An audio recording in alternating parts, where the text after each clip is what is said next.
ऋषिमुनियों की पावन धरती, देश धर्म का नाता है।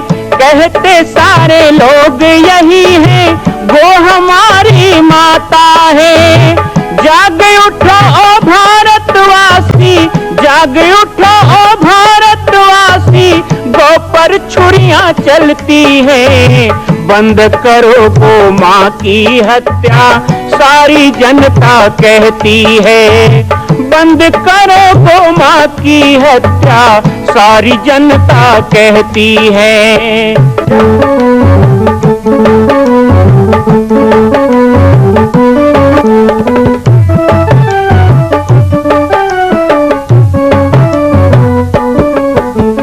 जगह जगह पर बूचड़ खाना, लाखों गौएं कटती हैं।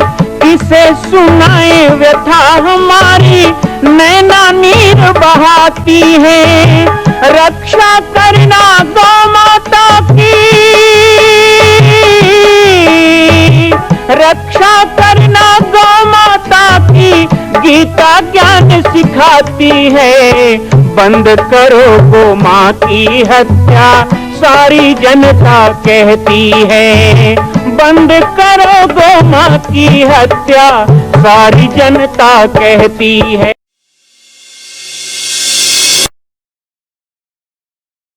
जय श्री राम, जय गो माता, जय गोपाल। आज सर्वसिद्ध शक्तिपीठ श्री जामड़ी पाटेश्वर धाम से मुझे आप सबके सम्मुख कुछ विषय रखने के लिए आना पड़ा।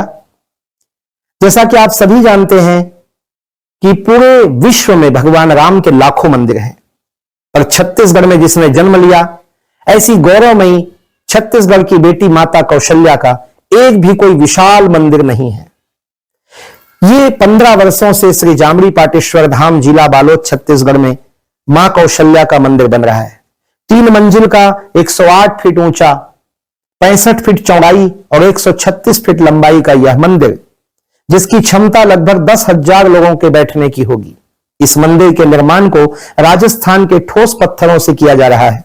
इस निर्माण में कई बाधाएं आती हैं, निर्माण रुका हुआ है, लेकिन अब निर्माण को पूर्ण करने के लिए त्रिवर्षीय संकल्प महाअभियान की यह श्रृंखला चल पड़ी है। सैकड़ों लोग इसमें जुड़ रहे हैं। मैं एक बार आप सबसे भी निवेदन करूं, जिस तरह हमने अयोध्या में बनने वाले रामलला के मंदिर के लिए तन मन धन से साथ दिया, वैसे ही छत्तीसगढ़ में बनने वाले मां कौशल्या के पावन धाम के निर्माण में मुक्त हस्त से दान दें। 3 साल के लिए आप एक निश्चित राशि का संकल्प करके हमारे नीचे चल रहे मोबाइल नंबर पर व्हाट्सएप करें। आप 5100 3 वर्ष तक, 11,000 3 वर्ष तक, 21,000 3 वर्ष तक, क्षमता हो तो 1 लाख रुपए, 11 लाख रुपए, 5 लाख रुपए भी कर सकते हैं। याद रखिएगा, यह अवसर अब 2-3 वर्षों तक ही मिलेगा, क्योंकि आने वाले 2-3 वर्षों में इस मंदिर का निर्माण पूर्ण कर लिया जाएगा और शिखर चढ़ेगा। माता कौशल्या गोद में रामलला को लेकर बैठेंगी। मैं राम बालक दास महात्यागी पूरे प्रदेश और पूरे देशवासियों से निवेदन करूंगा कि मेरे इस छोटे से विनय और मेरे प्रयास को आप अपना साथ दें, सहयोग दें। जय श्री राम।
सनातन है, पर उन्होंने दुनिया को दिखाने के लिए शरीर त्यागा, शरीर में जाकर शरीर त्याग दिया और विष्णु रूप होकर वैकुंठ चले गए। लेकिन हनुमान जी ने तो शरीर त्यागा ही नहीं, वो तो सशरीर कहे जब तक धरती में राम नाम रहेगा तुम रहोगे, ये आशीर्वाद दिया जग अमर गुण निधि सुत हो करहु बहुत रघुनायक छोहु। हनुमान जी क्यों है धरती में? तो जब तक राम जी का नाम है तब तक हनुमान रहेंगे, लेकिन हमें तो लगता है जब तक हनुमान जी रहेंगे राम नाम रहेगा। वो राम नाम और हनुमान दोनों अलग नहीं है। आज रामत्व की स्थापना के लिए, हिंदुत्व की स्थापना के लिए समय को रामदास जी ने जब शिवाजी महाराज को मंत्र दिया था तो एक ही मंत्र दिया था, विजय महामंत्र। ये जो अभी गा रहे थे ना, ये किनका मंत्र है? ये मंत्र समर्थ गुरु रामदास जी ने शिवाजी को दिया था, इसका नाम दिया था विजय महामंत्र। कि भारत के अंदर यदि मुगल तंत्र को खत्म करके हिंदू पद पातशाही की तुम्हें स्थापना करना है और सनातन का ध्वज लहराना है, संपूर्ण विश्व में एकमेव धर्मो जयते, संपूर्ण विश्व में एकमेव हिंदुत्व जयते, संपूर्ण देश में एकमेव सनातन जयते करना है, तो एक मंत्र लेना होगा और एक ऐसा मंत्र लेना होगा जिस मंत्र को तुम ही नहीं तुम्हारा पूरा देश और हर बालक बच्चा बूढ़ा नर नारी गाए। तो श्री राम जय जय राम, ये विजय महामंत्र है, ये उन्होंने बनाया। और कहते हैं एक एक गांव में लक्ष्य मंत्र किया गया। अभी बहुत सुंदर बता गए थे कि हम लोग मंगलवार शनिवार तो यहाँ पर हनुमान चालीसा का पाठ करते हैं। अभी हमने भी पूरे देश में आंदोलन चला रखा है कि शाम को 7 बजे और मंदिर में पहुंच जाना है मंगलवार को और हनुमान चालीसा का पाठ करना है। तो ऐसा करने से क्या होता है?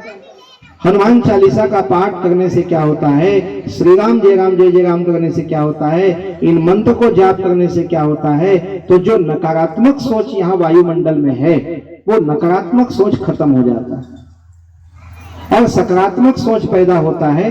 हम खुद अपने आप में संबल पूर्ण हो जाते हैं, हमको सहारा मिल जाता है भगवान का। और जिसका भी मन डूबने लगे ना, तो एक ही तरीका है, जब पत्थर को भी ऊपर करना था तो डूबने वाले पत्थरों में राम लिख दिया। कई लोग कहते हैं मेरा मन डूबने लग जाता है, मैं दुखी हो जाता हूँ, तो राम नाम लिख लो तो अपने आप आपका मन ऊपर आ जाएगा, उपरामता आ जाएगी, डूबोगे नहीं। तो इन सब चीजों का जो मूल है वो हनुमान जी ही है। कुल मिलाकर यदि ये कहें तो अतिशयोक्ति नहीं है कि भगवान ने स्वयं कहा है राम ही मेरा अस्तित्व है। और राम कौन है? राम ही मेरा अस्तित्व है। तो राम के अस्तित्व को बचाने वाले, बना के रखने वाले, स्थापित करने वाले हनुमान हैं। लेकिन राम कौन है? तो राम दशरथ पुत्र नहीं है। राम का मतलब यदि हम सोचते हैं दशरथ का बेटा, राम का मतलब सोचते हैं कि सीता जी के पति, राम का मतलब सोचते हैं अयोध्यापति राम।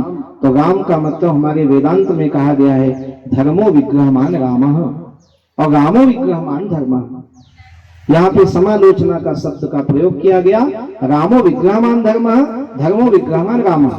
यदि मैं राम को मानता हूं तो राम को मानना मतलब किसको मानना? राम को मानने का मतलब मैं धर्म को मानता हूं। जैसे अधर्म का प्रतीक अभी आप सब लोगों ने व्हाट्सएप में मैसेज डाला होगा, है ना? अधर्म के प्रतीक, सत्य का प्रतीक। तो यदि अधर्म का प्रतीक रावण होगा तो लोम का विलोम होता है। धर्म का प्रतीक कौन होगा? राम होंगे, सीधी सी बात। और शास्त्र कह रहे धर्मो विग्रहमान रामः, रामो विग्रहमान धर्मः। तो राम को स्थापित करने वाले हनुमान है। और राम कौन है? तो वही शाश्वत हमारा धर्म है। यदि हिंदू धर्म का कोई रूप हो सकता है तो वो राम है। इसलिए हिंदू धर्म के ध्वजवाहक कोई है तो वो श्री हनुमान जी है, हिंदुत्व को स्थापित करने वाले हनुमान जी। तो इसलिए हमारे मूल चिन्ह जहां जहां हैं वहां आपको हनुमान जी मिलेंगे। शंकर जी, हनुमान जी मिलेंगे। शिव परिवार में हनुमान जी की कई प्रतिष्ठा है और हनुमान जी तो है ही शंकर सुवन, केसरी नंदन, तेज प्रताप, महाजगबंदन। राम जी के तो दरवाजे हनुमान जी हैं। राम न चले श्री राम के बिना। अब कृष्ण जी की बात करें तो महाभारत के युद्ध में कृष्ण को विजय दिलाने वाले कौन हैं? तो कपिध्वजम, अर्जुन के रथ में ध्वज में बैठ गए थे हनुमान जी। ठीक है, वहां भी हनुमान जी हैं। अब माता भगवती का भी पर्व मनाया हुआ माता दुर्गा के मंदिर में चले जाओ, वहां नहीं है क्या हनुमान जी? एक तरफ भैरव है, कहीं कहीं तो लिखते हैं लाल भैरव काल भैरव। काल भैरव मतलब भैरव बाबा, लाल भैरव मतलब हनुमान जी। तो हनुमान जी शिव में भी है, हनुमान जी दुर्गा में भी है, हनुमान जी राम में भी है, हनुमान जी कृष्ण में भी है, और वैकुंठ में जहां तुम्बरु नारद और सनक सनंदन गीत गाते हैं वहां हनुमान जी। पंच गायकों में हमारे सामवेद में कहा गया पंच गायो प्रभुभूतो आंजनेय महाद्भुत। पंच गायकों में सबसे बड़े गायक कोई है तो वह हनुमान जी। तो इससे क्या साबित होता है कि हिंदू धर्म के 3 मूल उपासना है, शैव, शाक्त और वैष्णव। शैव अर्थात सन्यासी, शिव उपासक, अघोरी जो भी है, शंकराचार्य इत्यादि।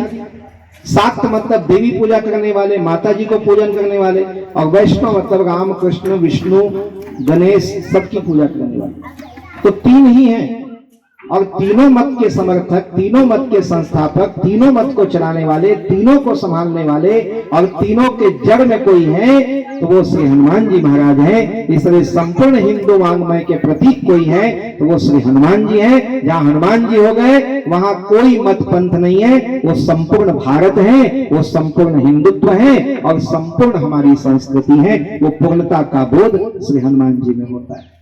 तो ऐसे हनुमान जी का पावन गुणगान हम लोगों ने किया। हनुमान जी की प्रेरणा है, हनुमान जी की लीला है, और हनुमान चालीसा हम कर ही रहे हैं। आज आप सबने संकल्प लिया है, मैं बिल्कुल भगवान से प्रार्थना करूंगा कि हनुमान जी कौन है? तो कहते हैं कुमति निवार सुमति के। हनुमान चालीसा तो ज्ञान कोश है ना। कुमति निवार, यदि किसी कार्य को करने लगे ना तो सुमति से बनता है और कुमति से बिगड़ता है। तो सब कहते हैं हे भगवान कुमति दो हो, हे भगवान सुमति से काम हो जाए। पर ये भगवान जहाँ रहते हैं ना वहाँ हाथ नहीं जोड़ना पता है, पर हे भगवान कुमति दूर करो, वो गदा घुमा के ठीक कर देते हैं। तो कुमति का निवारण भी करते हैं और सुमति के वो संगी भी। और जगह तो सगले ग्रह शांति भवा, पर इनके देखे तो शनि राहु भी कांपते हैं कि भैया आपके भगत हो तो उनको तो हम छुएंगे भी। शनि ने कहा कि नहीं कहा? उल्टा टंगे हुए थे रावण के यहाँ, हनुमान जी ने सीधा किया तो मामला ही सीधा हो गया। तो कुल मिलाकर हनुमान जी के कार्य में विघ्न आने का कोई सवाल ही नहीं है, और हनुमान जी के कार्य में कुछ अपूर्णता है इसका सवाल ही नहीं है। और